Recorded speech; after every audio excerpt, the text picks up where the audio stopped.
మీరేమనుకుంటున్నారు? దేవుడు మీకు అన్యాయం చేశారనుకుంటున్నారా? లేదు తన చిత్తాన్ని జరిగించారు? మరి నా విషయానికి వస్తే నాకు అన్యాయం చేశాడా ప్రభు?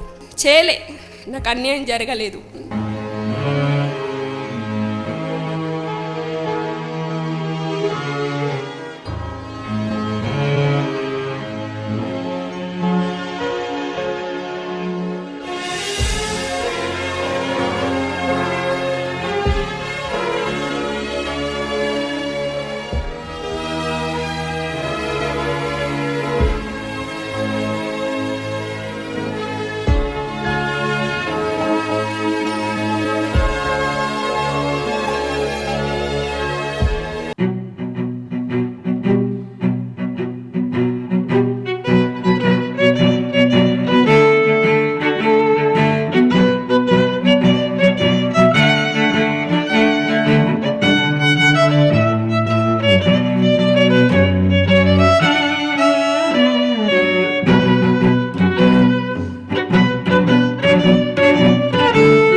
ప్రభువైన యేసుక్రీస్తు నామమునకు మహిమ ఘనత ప్రభావం కలుగునుగాక. మీ అందరికీ నా వందనాలండి. మరొక విషయాన్ని పంచుకోవడానికి ఈ విధంగా మీ ముందుకు రావటం జరిగింది. అదేమిటంటే, మరొక యవనస్తుడైనటువంటి సేవకుడిని మనం కోల్పోయాం. ఆ సేవకుడి పేరు ప్రశాంత్ గారు. వారు తెలంగాణ ఆదిలాబాద్ ప్రాంతంలో సేవ చేస్తూ ఉన్నారు. చాలా యవనస్తుడు. అయితే ఒక ముఖ్యమైన విషయం ఏంటంటే, దేవుడు తనను పిలుచుకుంటారు అని, తన మహిమలో చేర్చుకుంటారని ఆ సహోదరుడు ముందుగానే గ్రహించి తన సహోదరి నిస్సీని వాక్యం ద్వారా, ప్రార్థన ద్వారా ముందుగానే బలపరిచారు. అలాగే వారు కూడా సంపూర్ణంగా ప్రభు యొక్క పిలుపుకి సిద్ధపడ్డారు. మరి ఆ సహోదరిని సిద్ధపరిచిన తర్వాత వారు ప్రభు సన్నిధికి వెళ్ళారు. ఒక యాక్సిడెంట్ ద్వారా వారు మరి ప్రభు సన్నిధికి చేరుకున్నారు. తన భర్తని కోల్పోయినప్పటికీ కూడా ఆ సహోదరి విశ్వాసం ఎంతగానో నన్ను ఆశ్చర్యపరిచింది. ప్రభు ఆ సహోదరిని ధైర్యపరిచిన విధానం ప్రభువుని స్తుతించదగ్గ విషయం. మీరందరూ కూడా సహోదరి యొక్క మాటలు వినాలని, మరి ఆ సహోదరితో నేను మాట్లాడిన కొన్ని మాటలు మీరు వినండి. Praise the Lord. అమ్మ, బ్రదర్ ఎక్కడ, ఏ ఊరండి అట్లా? ఆదిలాబాద్ డిస్టిక్ అన్నయ్య. ఆదిలాబాద్ డిస్టిక్ శాంతినగర్. సేవకి ఎప్పుడు వచ్చారమ్మా? అన్నయ్య అంటే అతను జాబ్ చేస్తూనే పరిచర్యలో కొనసాగాడు. అమ్మ, మీ మ్యారేజ్ ఎప్పుడైందా? 2022 జూన్ 3 అయిందన్నయ్య. 3 years అవుతుంది ఇప్పటికంటే. అవునన్నయ్య, 3 years. బ్రదరు దేవుడు తనని త్వరలోనే మహిమలోకి చేర్చుకుంటారన్న విషయాన్ని కూడా ముందుగానే గ్రహించారని చెప్పి నాన్న అన్నారమ్మా, డాడీ అన్నారు. దాని గురించి చెప్పండి అన్నయ్య. ఎట్లా అంటే అతను ఎక్కువ అంటే ప్రభు పట్ల చాలా ఆసక్తి. ఎలా అంటే తను 24 hours ప్రభు గురించి దానము. ఇప్పుడు చూసిన అతను నిద్ర కూడా పక్కన పెట్టేసి తను బైబుల్ పట్టుకుని కూర్చుంటుండే. అంటే ఎక్కువగా నేను పరిచర్య ఇంకా చెయ్యాలి, ఇంకా తక్కువ అయింది, ఇంకా ఎక్కువ పరిచర్య చేయాలి. ఆ మూమెంట్ లోనే ప్రభు నిర్మల్ పరిచర్యను అప్పగించారు. అక్కడ కూడా వెళ్లి వాడబడ్డాడు. తర్వాత ఇంట్లో ఆదిలాబాద్ లో కూడా పరిచర్య స్టార్ట్ చేశాడు. అయితే అంటే మాకు సుపరిచితులైన లూక్ బర్నబాస్ అన్నగారని సేవకులు, అతని వాక్యాలే ఎక్కువ ఇతను బలపరిచారు. లాస్ట్ మూమెంట్ లో అతను ఏదో వెలుగు అతని మొహంలో. అదే లాస్ట్ వీక్ లో రాజమండ్రి పరిచర్యకి వెళ్ళాడు. అక్కడ సహవాసం చేసి వచ్చాడు. అక్కడ కూడా వర్తమానం ఇదే. తర్వాత నాకు లాస్ట్ యాక్సిడెంట్ అయిన సమయంలో కూడా ఆ సండే కూడా యేసు గురించే అతను చెప్పాడు. ఇవన్నీ సూచనలు చూస్తుంటే మరి ప్రభు ఇతన్ని ముందే సిద్ధపరిచాడని ప్రభు నాకు చెప్పాడు. మళ్ళీ అతను నాతో వాక్యాన్ని పంచుకోవడం గాని, వాక్యాన్ని నేర్పించడం గాని, ఆ విషయంలో చూస్తే కూడా ఇతను కూడా అతను సిద్ధపరిచింది కాక నన్ను కూడా వాక్యంలో బలపరిచాడు. అతను అసలు ఏ విషయంలో కూడా అతను చింతించకపోతుండే. ఇప్పుడు వివాహం అయి కూడా చాలా కొద్ది రోజులే, 3 సంవత్సరాలు అంటే పెద్ద కాలం గడిచిపోలేదు. మీరేమనుకుంటున్నారు? దేవుడు మీకు అన్యాయం చేశారనుకుంటున్నారా, లేదు తన చిత్తాన్ని జరిగించారు? అన్నయ్య, నాకైతే ప్రభు అన్యాయం చేయలేదు. ఎట్లా అంటే అసలు తల్లి గర్భంలో మనము ప్రవేశింపక ముందే ఆయన ఉద్దేశము, ఆయన చిత్తము నా ఎడల ఉంది, అతని పట్ల కూడా ఉంది. నేను ఆ రోజు సమాధి కార్యక్రమం రోజు కూడా నేను చెప్పేశాను మమ్మీ వాళ్ళకి, అంటే నేను బ్రతకను అని. నేను బ్రతకను, అతనికి ఏమన్నా అంటే ఇతను హాస్పిటల్లో ఉండే. తర్వాత ఇక్కడ సేవకులు వచ్చి అదే రోజు, నాకు తెలియనివ్వలేదు ఎవరు కూడా, ఇంటి వాళ్ళు అతని బాడీ తీసుకొచ్చిన తర్వాత మా అత్తమ్మ వాళ్ళ ఇంట్లో పెట్టేశారు. సేవకులు వచ్చి అందరు కూర్చున్నారు, మిస్సికి ఎలా చెప్పాలి అమ్మాయికి, సేవకులు చెప్పేశారు ఆయన ప్రభులో ఉన్నారని. అప్పటికి నేను ఏడ్చాను బాధ కలిగి. అతను నన్ను ఎలా సిద్ధపరిచారు అని నేను వాళ్ళకి చెప్పాను. ఈమెను ఎట్లా మేనేజ్ చేయాలి అని వాళ్ళు అంటే అనుకున్నారు. అక్కడ ప్రభు ఆత్మ నన్ను చాలా బలపరిచింది. నాకు ఒకటే అంటే ప్రభుకి తెలుసు కదా, క్యారింగ్ అని తెలుసు, పాప ఉందని తెలుసు, మ్యారేజ్ 3 years అయిందని ప్రభుకు సమస్తము తెలుసు. అయినా ఈ మూమెంట్ లో మరి ఆయన తీసుకెళ్లడం అంటే ప్రార్థించిన నేను, ప్రవ్వా ఇది మరి నాకు తెలుపు ప్రవ్వా నాకు అన్నప్పుడు, మరి అన్నగారి వర్తమానం ద్వారా నేను చాలా బలపడ్డాను. అప్పుడు ప్రభు పిలిచినప్పుడు ఇక్కడ ఇతను సమ్మతించాడు, నేను వస్తా ప్రభు అని. అలాంటప్పుడు మరి నేను ప్రభు మాటకి ఎందుకు లోపడకూడదు అని నాలో ఉన్న పరిశుద్ధాత్ముడు ఇట్లా మాట్లాడుతున్నాను లోపల. అయితే అన్నయ్య, ఇంకొకటి విషయం చాలా మటుకు చూస్తే, నేను ఈ పరిస్థితిలో ఇంత చిన్న వయసులో జరిగింది కదా, నేను ఒకవేళ చాలా మెసేజెస్ యూట్యూబ్ లో వస్తాయి కదా, నేను ఈ పరిచర్యలో ఉన్నా కాబట్టి ఇంకెక్కువ బలపడ్డాను. ఎలాగంటే ఈ పరిచర్య కేవలము క్రీస్తే కేంద్రం. బర్నబాస్ అన్న గారి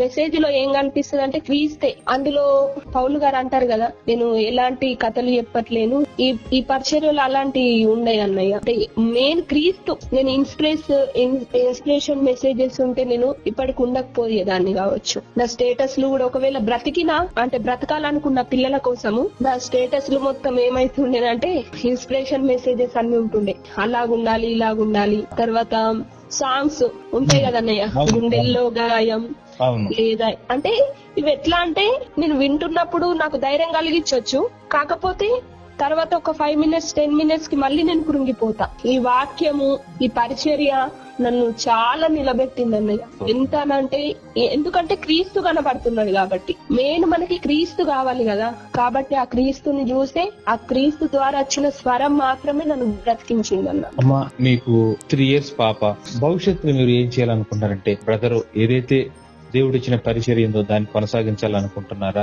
ఎలాగ మీరు భవిష్యత్ ప్రణాళిక చెప్పండి అన్న.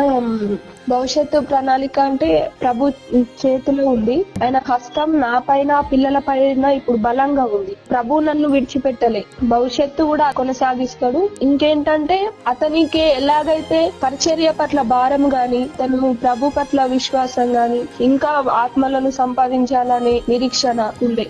అదే ప్రభు ఉద్దేశం. అదే అతనితో ఎంత జరిగించాలో అంత పరిచర్య జరిగించుకొని ప్రభు పిలుపుకు లోబడెళ్ళిపోయాడు. అదే పరిచర్య భారం ఇప్పుడు ప్రభు నాకు చూపించాడు. నిలబడితే ఆత్మ సంగతులు అనుగ్రహిస్తానని ప్రభు నాతో మాట్లాడారు, పరిచర్యలో కొనసాగాలని.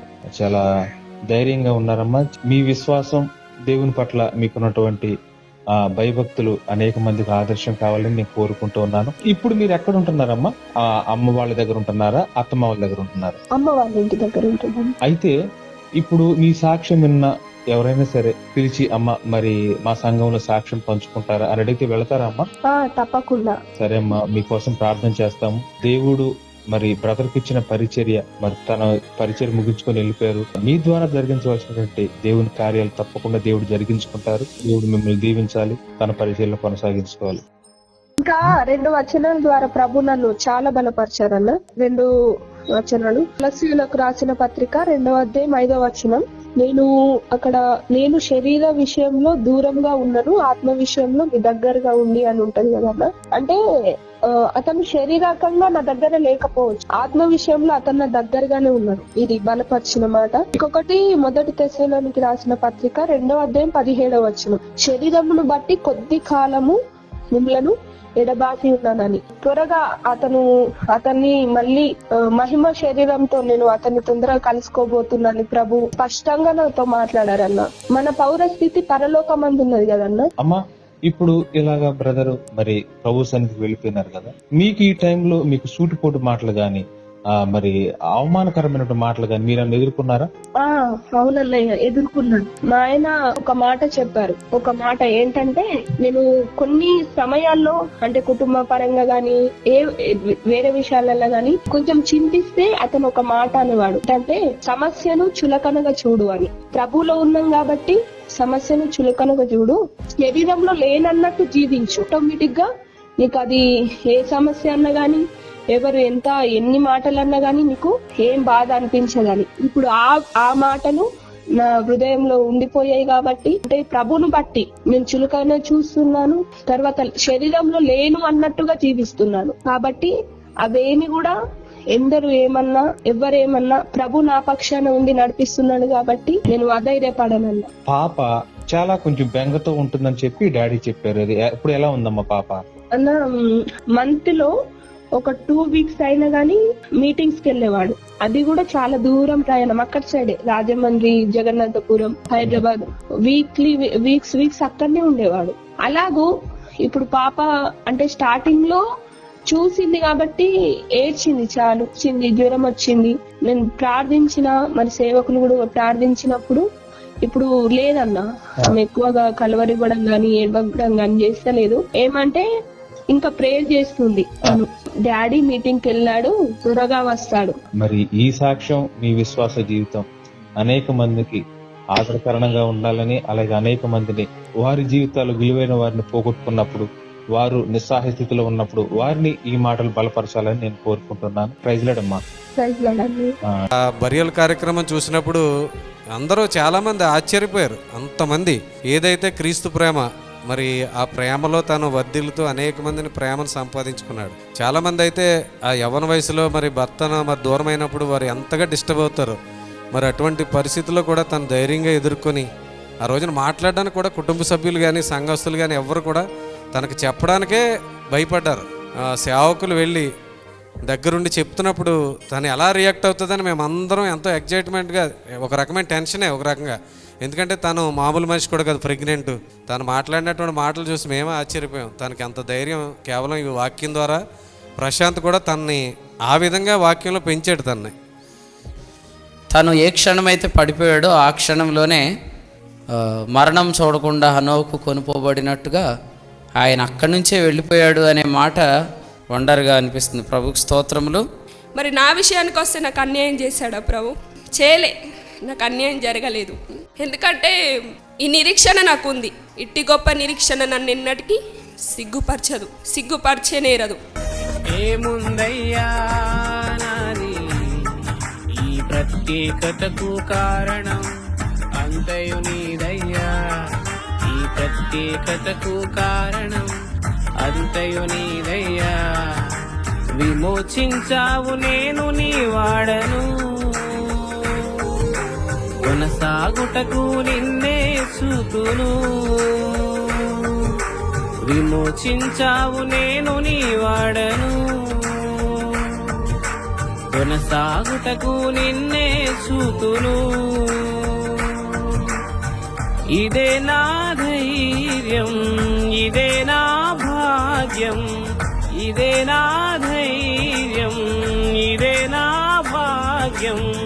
యేసు ప్రభువా స్తోత్రం, యేసు ప్రభువా స్తోత్రం. యేసయ్యా నీవు లేక ఉండలేముగా, నీవు తోడుంటే మా బ్రతుకు పండగేనుగా. యేసయ్యా నీవు లేక ఎండమావిగా, నీవు తోడుంటే మా గుండె నిండు బావిగా. మలిగిన దీప